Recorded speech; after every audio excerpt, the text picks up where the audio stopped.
Aloha mai kako. Mahalo for joining us today. In a moment, we will hear from Maui County Department of Fire and Public Safety Chief Brad Ventura, Assistant Chief Jeffrey Giesea, and Bureau of Alcohol, Tobacco, and Firearms Seattle Field Division Special Agent in Charge Jonathan Blaze. Also in attendance as a resource, we are joined by ATF Branch Chief and Certified Fire Investigator Walter Shaw. Today we will be providing an update on the origin and cause report for the August 8th, 2023 wildfire.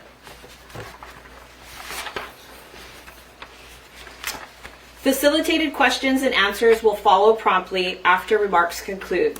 I would like to recognize that today's discussion may be difficult for some people to revisit, so I want to kindly remind our community to prioritize their mental health and please reach out to someone that you can talk to if you need support in this time of need. You can also call 211 to be referred to a mental health specialist or call 988 if you need someone to talk to immediately. Without further ado, it is my privilege to introduce Maui Fire Chief Ventura.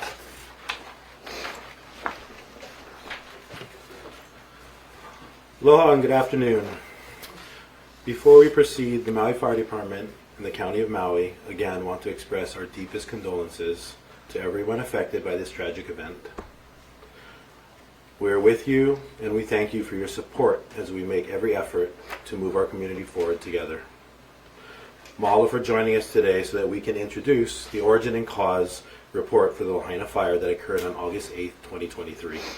We appreciate your patience while we worked to bring you this report.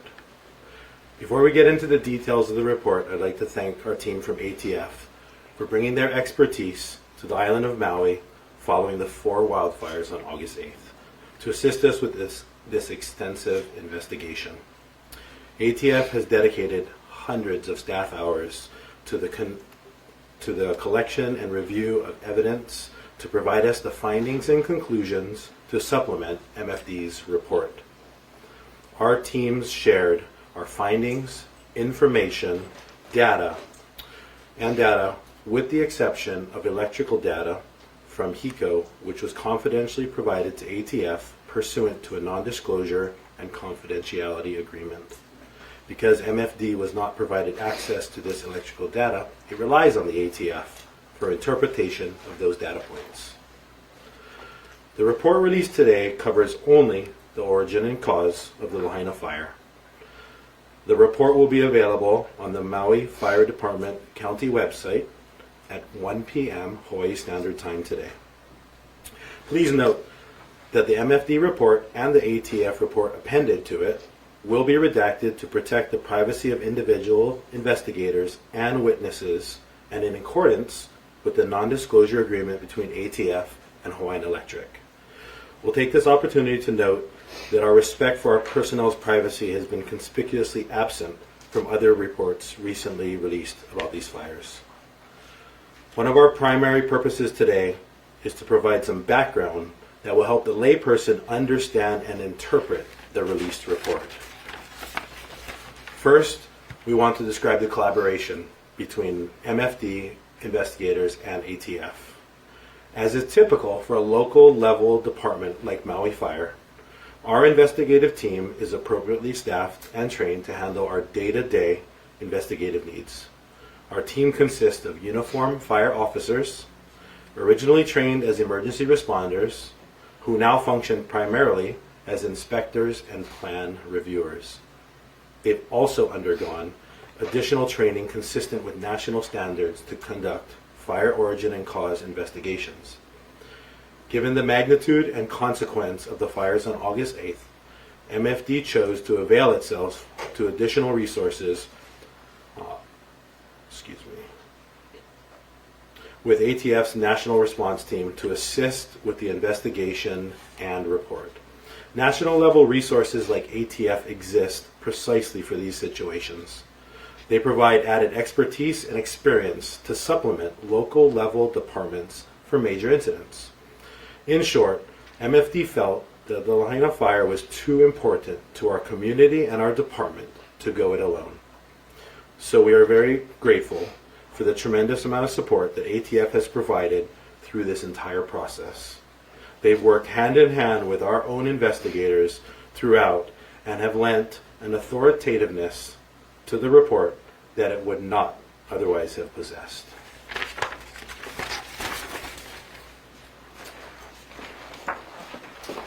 Mahalo, Chief Ventura. Up next, Assistant Fire Chief Giesea.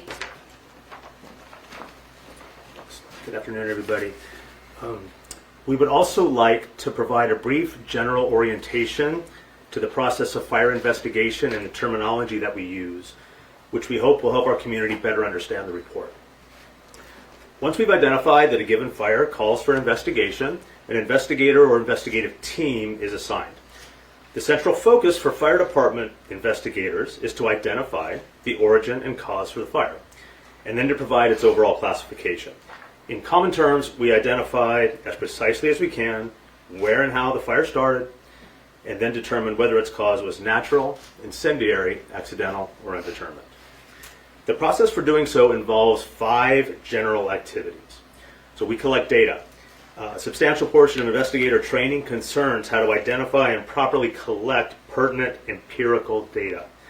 This comes from dispatch information, witness statements, responder statements, photographs, videos, and of course examination of the scene itself for evidence pointing to where or how the fire started.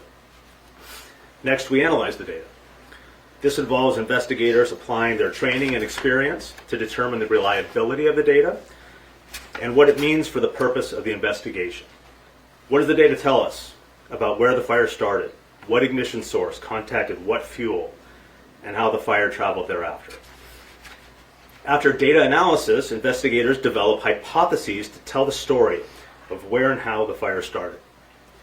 These are based upon the data analysis in combination with known and plausible fire causes, all informed by the training, experience, expertise, and research of the investigative team. After all reasonable hypotheses for the origin and cause have been developed, we test each hypothesis one by one against the data analysis in light of established scientific principles to see if the hypotheses are valid. This is perhaps the most important point. We don't develop a hypothesis and then try to prove it to be true. That method exposes us to expectation and confirmation biases that cloud the legitimacy of our conclusions. Instead, we develop a full range of plausible hypotheses and then see which ones we can exclude and which ones hold merit. This brings us to the final step of our investigative method, which is establishing our conclusion. If only one hypothesis withstood scrutiny, that final hypothesis serves as our conclusion. If multiple plausible hypotheses fit the data and analysis, then unless one can be demonstrated to be clearly the most probable, we are left with multiple possibilities and no single definitive cause will be established. At this stage of the process, we're ready to provide our general classification of the fire, which involves placing it in one of 4 categories. The cause could be natural, meaning the fire started from some natural phenomenon with no direct human intervention. Sometimes we determine the fire to be incendiary, meaning the fire was intentionally ignited in an area where and when there should not be a fire. It's often the case, of course, that the fire is properly classified as accidental, meaning the established cause does not involve a deliberate human act to ignite or spread the fire where it shouldn't be. Finally, sometimes the proper classification is undetermined, meaning the fire has not yet been sufficiently proven to place it in another category. Now we'll bring Chief Ventura back up.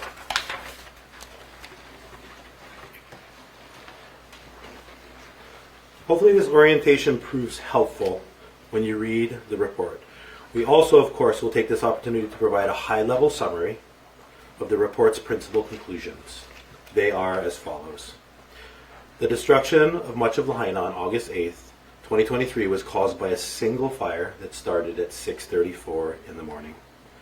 The fire was caused by re-energization of broken utility lines, resulting in sparks igniting unmaintained vegetation at and surrounding utility pole 25 off of Lahaina Luna Road.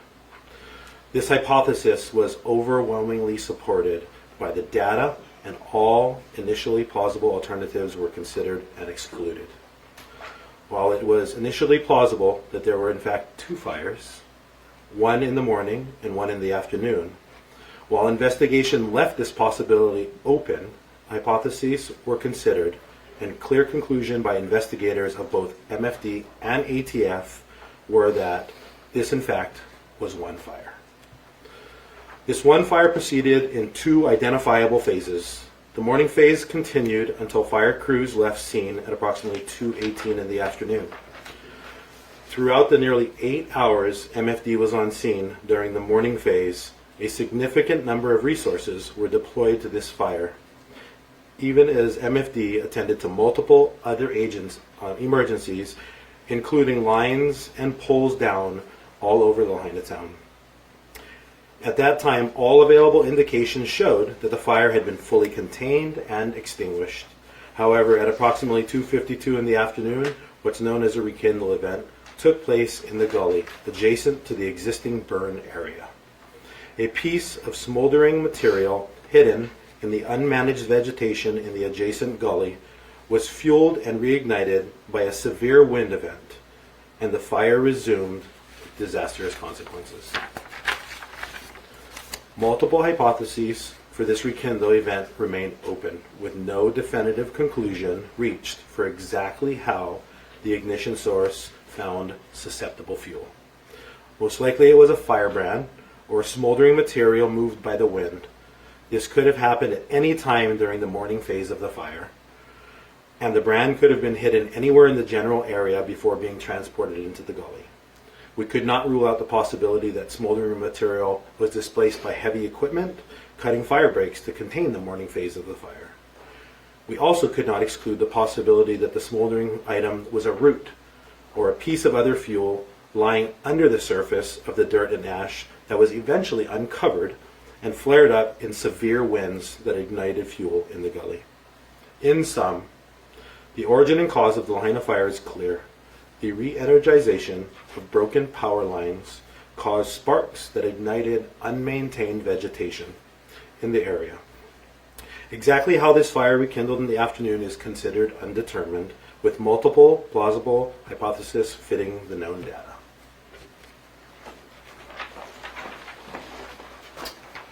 Mahalo, Chief Ventura. Up next, ATF Special Agent in Charge, Blaze.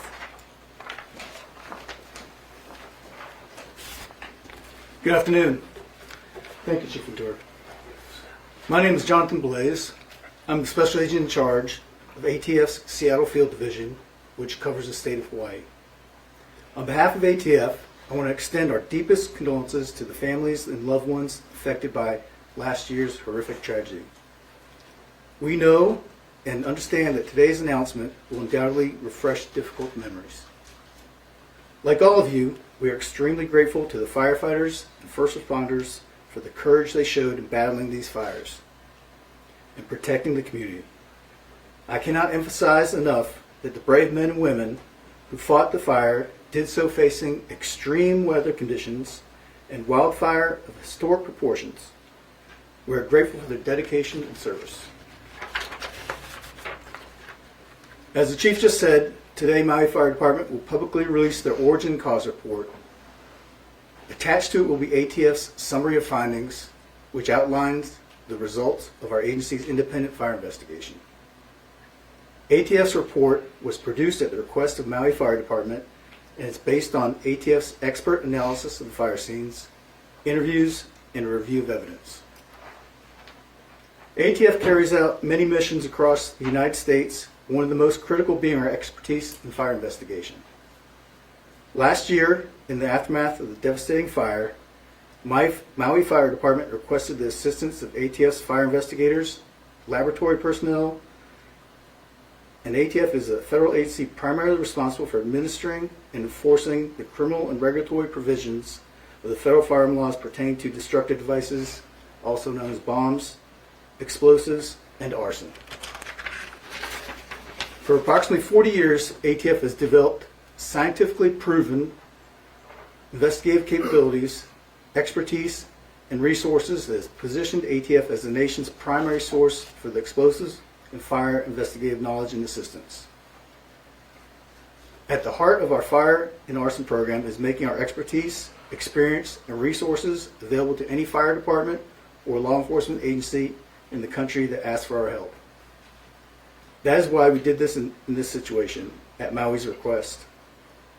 ATF investigators traveled to Maui in the aftermath of the fire, in fact visited fire scenes on numerous occasions over the following months. They conducted dozens of interviews and corroborated with several partner agencies and private organizations to gather critical information. Based on our comprehensive investigation, as detailed in today's released summary and findings report, ATF classified the fire as accidental. More specifically, the fire that began in the early morning hours was caused by the ignition of dried vegetation resulting from contact with molten materials that originated when utility equipment failed. Because of an undetected smoldering event or rekindling, the fire reignited in the afternoon, causing extreme devastation, including the loss of life, property, and more. I recognize that the community has been eager for information and answers, and I understand that the frustration with the time it took to complete this analysis. I want to emphasize, however, the ATF's priority has always been to ensure a thorough and accurate investigation. Fire investigation is a complex and time-consuming task. ATF Maui Fire Department investigators were determined to complete a comprehensive and exhaustive accounting of these fires because of this community deserves answers. ATF and Maui Fire Department have been committed to providing this community with accuracy, transparency. Each element in this investigation and report have been scrutinized and peer-reviewed by veteran certified fire investigators. We understand that no report or investigative finding can restore what was lost in this terrible tragedy.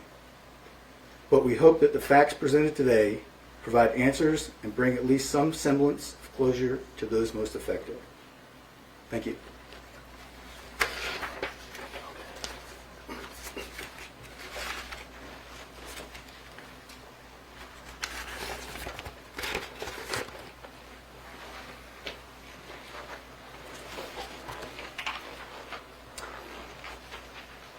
At this point, we want to make abundantly clear to Lahaina and to our Maui community that our firefighters went above and beyond their due diligence to be as confident as they could be that the fire was completely extinguished before they left the scene.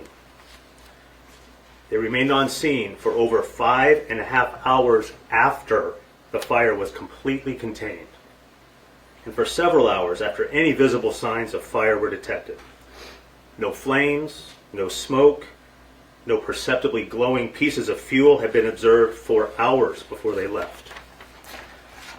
This is more than twice our average post-containment on-scene time for similarly sized fires over the last several years. Our firefighters spent extensive on-scene time despite the fact they were being subjected to near hurricane-force winds and the constant danger of falling utility lines and poles. Additionally, there were 10 other 911 calls for service in the Lahaina district during the time our crews worked this phase of the fire, including down lines and utility poles throughout Lahaina town. The number of resources devoted to this morning phase of the fire was well above average for similarly sized fires, and this despite the fact that arguably the worst fire in state history was already raging upcountry at Olinda and Kula. While on scene, MFD personnel poured many thousands of gallons of water, enhanced with Class A foam, onto the entire visible burn area. In addition to the direct efforts to soak the entire area with water and foam, multiple dozer lines were placed along the fire perimeter, and of course there was the bypass road to serve as another fire break. These gave additional assurance that the fire was secure. Given all of the above, and given everything going on up country, and with so much potential for fires and other emergency calls in their own and neighboring districts, and with all perceptible indicators showing this fire was out, company officers decided it was time to pack up their equipment, head to their nearby station, and ready themselves for the next emergency. Unfortunately, as you'll read in the report, some material retained enough heat to rekindle this fire by igniting the dry vegetation nearby.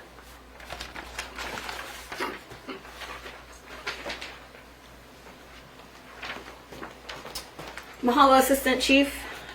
Now I would like to welcome questions from the media in the spirit of allowing everyone to ask at least one question. We ask your kakua in raising one question, and then I'll spit around again to try to accommodate a second question. I'm going to start with Maui-based media today. Chelsea? Yes, this question is for Chief Ventura. Reignition sort of places blame on your firefighters. What do you feel about that, and what are your thoughts? To reiterate the question was the base of the fire was reignition. Does that place blame on your firefighter? Could you please give us your thoughts? Thanks for the question. You know, in the fire service, we all know Rekindle as something that none of us want to deal with or hear. But as we've explained, we are confident in the efforts of our firefighters that day, in the conditions that they faced, even in the conditions that they faced, that they went above what they should have gone above and beyond in normal days to protect the community as best as they can. And at the end of the day, a fire captain or an officer has all of his senses to make a determination when to leave the scene, and he determined that the fire to be as safe as possible for the community. And we stand behind them on their decision. It is hard, and we'll be working with them, but we'll be standing by them with this side. Thanks. Thank you, Chief. Next question. Wendy? This is for Special Agent Blaze. You had mentioned that part of the accidental determination was electrical equipment that failed as part of it. Can you go into a little bit more detail about that? The question is in regards to electrical equipment that failed. Could Special Agent Blaze please go into a little more detail about that? Thank you. The detail that I can provide on that is the electrical equipment that failed was a result of malfunctioning power lines that dropped to the ground and re-energized, or in essence, lit the vegetation on fire. So that is the basis of what you're asking. Thank you, Agent Blaze. Gina? Related to that somewhat, sir, then, because whether due to the re-energized power line or the unmaintained brush, did you find any aspect of this investigation that could lead to charges of misconduct, negligence, inattention, some of the other kinds of indictment-related things we've seen in fires elsewhere where there might not be intention, but a level of negligence that is criminal? To reiterate the question in regards to reignition and the down-powered lines, is there anything that you think could lead to further charges legally? Thank you. The stated determination was the fire was accidental. However, ATF policies, we do not comment on any proposed criminal activity or violations that have occurred. Would you comment if you could rule them out at this point, just so the public can know whether or not there's a possibility that someone may be held legally liable? I can't comment on that right now. Thank you. Thank you. Next question. Paula? Yes, this is for anybody, either the chief or the ATF gentleman. But in terms of the rekindling in the afternoon, could they just spell it out a little bit more clearly, like what exactly happened to restart the fire? The question is in regard to the reignition later in the afternoon. Could you please walk us through the exact steps of what happened to reignite the fire again? Chief, you want to handle it? Okay. I'll go ahead and address that question. The truth is the specifics remain undetermined. What we're confident in concluding is that some piece of material that was set afire during the morning phase found its way into that gully where the photographic, video evidence, and witness reports show that the rekindle occurred. As you'll see in the report, there are multiple plausible hypotheses that withstood the scrutiny of our analysis to explain it. Sometimes pieces of burning material get blown by the wind, and they can land in multiple places before finally hitting some piece of susceptible fuel that kicks off the next phase of a fire. It's possible, as was mentioned, that the piece of smoldering fuel was under the dirt and ash and just unable to be seen until the wind events, which accelerated greatly between the morning and afternoon phases, blew whatever was covering it off, fed it fresh oxygen, and gave it the energy it needed to kick off another fire. It's possible that that heavy equipment, in its act of creating the fire break to help secure the fire, pushed some smoldering material into that gully area. We don't know that happened. We don't have any direct evidence that happened, but it remains open as a possibility in our report because we couldn't definitively rule it out. So we're in a situation where we can't specify precisely the mechanism for that second phase of the fire. We've identified some plausible hypotheses that make sense given what we know about how fires behave, and that's the best we're going to be left with at this point. Mahalo, Chief. Even though the fire was accidental, is there any possibility that someone could be at fault for this? Like any agency group? The question is, even though perceivably the fire is accidental, is there anyone that could be directly responsible for the fire? So all our indicators don't push us in that direction. Our indicators are that it was an accident, and that's why it's determined as accidental. And again, for our department's perspective and responsibility, it's sometimes different from police or ATF, but we don't have any indicators or research done on the fact that it would have been something negligent or anything of that nature. Thank you, Chief. Chivo. Well, first of all, I would like to thank you for this report. With all of the back and forth that was in the press about where the report was, and it was with the ATF, and it was with the fire department, no, it's with ATF. Can we get to the real reason why the report took as long as it did? The question is, can you please comment on why the report was delayed in releasing it to the public? Speaking on behalf of ATF, I realize that the report seemed like it took an extensive amount of time to complete and publish. However, again, I state these investigations are very complex. They take a lot of time. There's a lot of data for the investigators to analyze, videos to review, interviews to go over, re-interviews. There was multiple site visits by the investigators, and all that takes time to put together, and we wanted to make sure that we did a complete and thorough investigation. We put together a complete and accurate report of the events. And for that, just as things that go through as well, they go through a review process, peer review, additionally editing, and we want to have a complete and accurate report, and that's owed to the citizens of Maui. Thank you. Thank you. Thank you, Special Agent. Colleen. Can you talk about the multiple hypotheses, the top hypotheses that were considered, and how you tested them and ruled them out? The question is, can you please go over the multiple hypotheses that rose to the top in this investigation, and can you comment on them, please? Sure, I can address your question. Of course, there'll be much more detail than I can recall at this time in the reports. I'll focus my answer on the origin and cause of the fire. This was early morning. So alternative hypotheses would include things like lightning. Nationwide, lightning starts a large percentage of wildfires. So we look at data from meteorological data to verify there was no lightning. We interview witnesses. Did anybody see or hear any lightning? Right?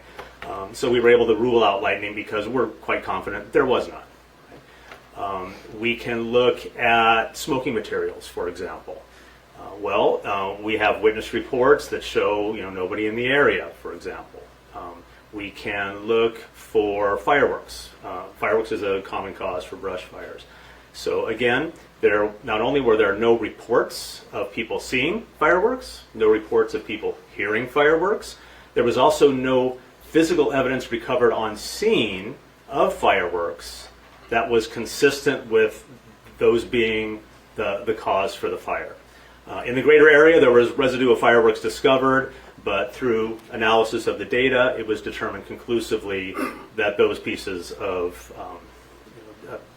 firework remnants could not possibly have been the cause of the fire. Those are some of the hypotheses. There may be others. Again, there's much more detail in the report. It's extensive. But all of the common, plausible, likely causes for wildfires are considered and then compared against the data that we have to determine if they remain plausible. And for the cause and origin of this fire, all of the witness statements, the video and photographic evidence, and the on-scene evidence points very conclusively to the cause and origin identified in the report that will be published shortly. Thank you, Chief. Catherine? Can you talk about the decision why the county was the one to release the report and not the ATF directly? And along with that, address any concerns about transparency from the public about that process? The question is, can you explain why the ATF didn't release the report directly and why it's released through the Maui Fire Department? And also, can you talk about the transparency of that? Good question. So it's our responsibility per charter to investigate all fires. So that lays with us. We can request the assistance of any other agencies to help us, and we did that utilizing the ATF. As far as the transparency goes, had we not been transparent here, Rekindle probably would not have shown up in the report. That's it. Thank you, Chief. We'll do another round. Gina? Can I ask what the lessons learned are? What are the conclusions? What from this can keep our communities here in Hawaii more safe from future wildland-urban interface, and what around the country could keep it more safe from what you've learned here on Maui? If each of both the county and federal could answer that. Great. To reiterate the question, Gina's question was, what were the lessons that were learned, and what can we pull from this as far as fire prevention is concerned moving forward, not only for Hawaii, but for the United States? Start from your perspective. From the county's perspective, it's all about us continuing to educate the community on how to be safe. We've pushed the message of the Firewise program and how to harden your home and prevent ember ignition for years and years. And we now have some momentum, and people are actually taking action on these things. The Hawaii Wildfire Management Organization is a great resource that we've been working with in a partnership for over 10 years. And we've produced a good Ready, Set, Go guide, which is how you prepare your home, how you get ready to evacuate, and then how you actually do the evacuation. Those are things that are going to keep our community safe. When it comes to wildfire, and especially wind-driven, weather-driven fires, the fire department's not going to be able to stop the fire. So it's really what we can do to make our homes safer, harden our communities. And if you can start at home by yourself, and then your community can grow around you and become more fire-wise, then that whole community can become fire safe. And then those communities may be spared in the event of a wildfire. So from our perspective, that's really the message that we've been pushing before the fire, and more so after the fire. At every community meeting we can go to, you'll see a few things in a variety of the reports that have already come out as to recommendations, what we can do to make our community safer, how our planning for development needs to be a little bit fire smarter, how our roadways need to be built to handle the number of cars and the people that are on them. Those are all in the reports that have come out throughout the last year. But from a local perspective, prevention is the first thing, and then when it starts, how do we protect ourselves at home? Thank you, Chief. Sorry. Oh, sorry. Oh, yes, go ahead. I just want to add that ATF's role in this investigation was what caused the fire. We did not look at other avenues or what could have prevented the fire. However, ATF does conduct nationwide trainings with fire departments and other related entities on fire science and things of that nature. So we do participate in that as well, but the focus of this report was what caused the fire, not what could have prevented the fire. Nationally speaking, though, is this a significant enough event and significant enough findings that you'll be carrying this forward into your nationwide trainings? I can say that this will be looked at. I don't know at what levels and how it will be presented, but 100% certain that any event of this magnitude is studied and reviewed and presented at different levels as the years go on. Thank you. Paula. Yeah, I have a two-part question, just responding to what the fire chief just said about what have you learned from this? And it sounded like you were saying that a lot of this is on the public to do things to harden their home or be safe. But in this case, if I understand the origin of the fire, it was a downed power line. So if downed power lines are what initially caused this fire, I guess, like, why are you saying that the big thing is for the public to be safe and be fire-wise? Like, it seems like there's a disconnect there. The question is, considering that the education that's being done is asking the public to take ownership of fire mitigation, can you comment on the fact that the cause of this fire was a downed power line, and how would the public perceivably prepare for an event of that type? A good question, because what we're looking at here today is origin and cause, and then we're talking about what happens when the fire starts. So the question, if you're talking about the origin and cause of a fire, then we need to tell people to stop parking on sides of roads. We need to underground utilities. We need to do all sorts of things that are the cause of wildfires.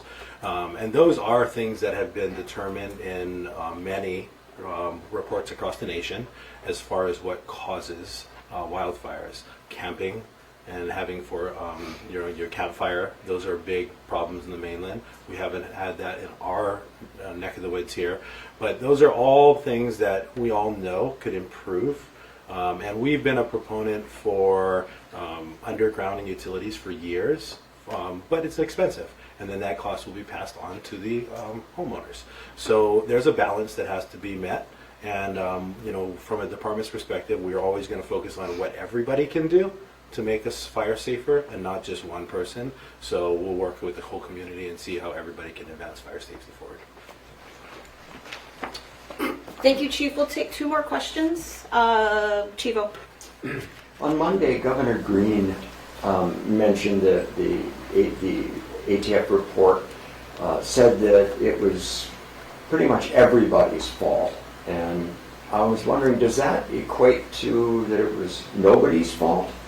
I mean, there was wind, there were underground possible rekindling events and things that just cannot be helped. So how does that shake out? Respectively, I don't think we're going to comment on Governor Green's perspective, but did anyone want to offer a comment on that? I would have said the same thing. Yeah, we can't comment on Governor Green's perspective. Okay. Then I would just ask, Sure. Aren't these rekindling events pretty common here? I mean, you guys have your hands full with that sort of a situation.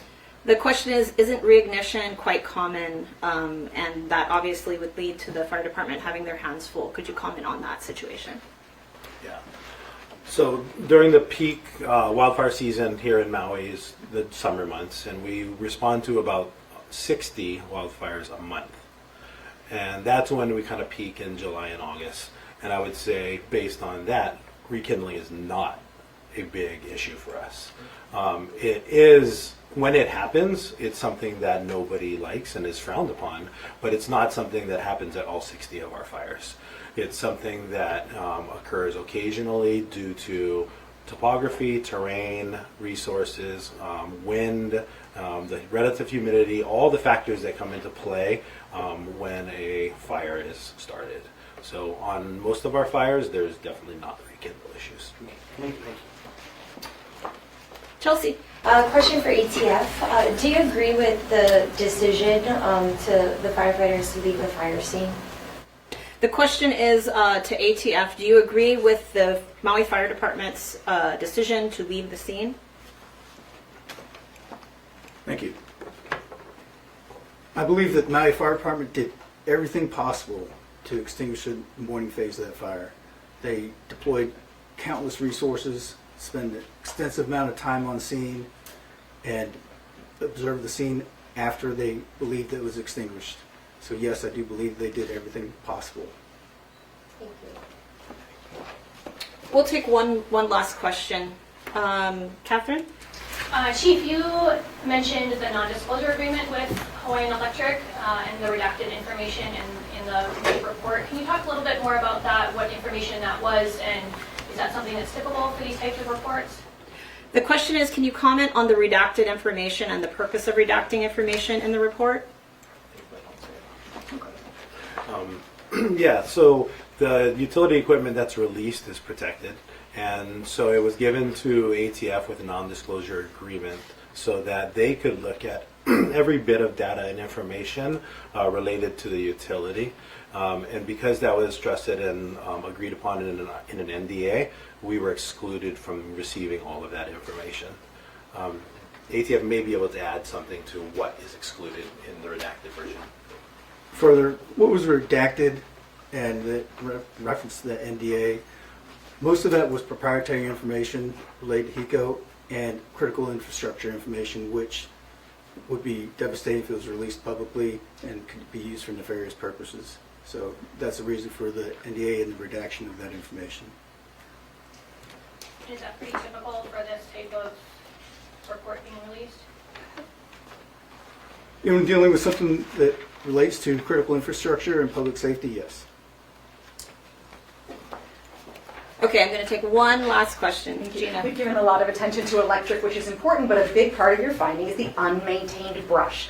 What will the fire department do with our large landowners with their unmaintained brush to hold them accountable, to get them into compliance, and do any laws need to be changed to help you enforce that? The question is, as far as unmaintained vegetation, what will the fire department be doing to address that issue moving forward, and what can the public do as well? Great question. As we write the amendments for our fire code right now and prepare for what's next, the fire department can enforce the fire code. Currently, the fire code states that vegetation 30 feet from a structure needs to be maintained to 18 inches. So when you look up at these hills of unmaintained, unmanaged, overgrown, whatever you want to describe it as, it's something that we're working with the landowners on right now to be better stewards of their land. We, Maui Fire Department, have created about 2 years ago a WUI plan. It's on our website. You can look that up. And that's how we work with neighborhoods to go and identify the risks around their neighborhood and to work with the landowner that surrounds their neighborhood to work on fuel mitigation. Moving forward, we plan to identify through high-risk maps where we want large landowners to cut fuel breaks annually. Our plan is to send out our inspectors pre-fire season and notify landowners if the vegetation needs to be managed, and if so, notify them. When we give a notice of warning and followed by a notice of violation, we give direct orders on what to do to the land and to maintain it. Therefore, we shouldn't have to go back to babysit lots over and over again. It is something that is clearly written in our notice of violation, and if a complaint is made by the community and we do identify a fire code violation, we will give a notice of warning. If it's not addressed in 30 days, we'll give a notice of violation. If it's not addressed, we do have means to take action after that. But when we look across the landscape at what people are thinking is what we should be cutting, we really have to make sure our fire code is manageable. We have to make sure we don't put unrealistic expectations on people. There's a lot of different tools to do vegetation management, and we're happy to educate these landowners on this topic. And our Fire Prevention Bureau has had several large landowner meetings to help them work their land. In particular, we have meetings this week and this afternoon with large landowners to continue this conversation. We've been to conferences over the years discussing wildfires, and historically, sometimes absent were the landowners. It was more of a fire conference. That is changing. They are there. They are interested in making our community safer. So we mahalo them for that. Mahalo nui. This formally concludes our press conference. Thank you. Thank you.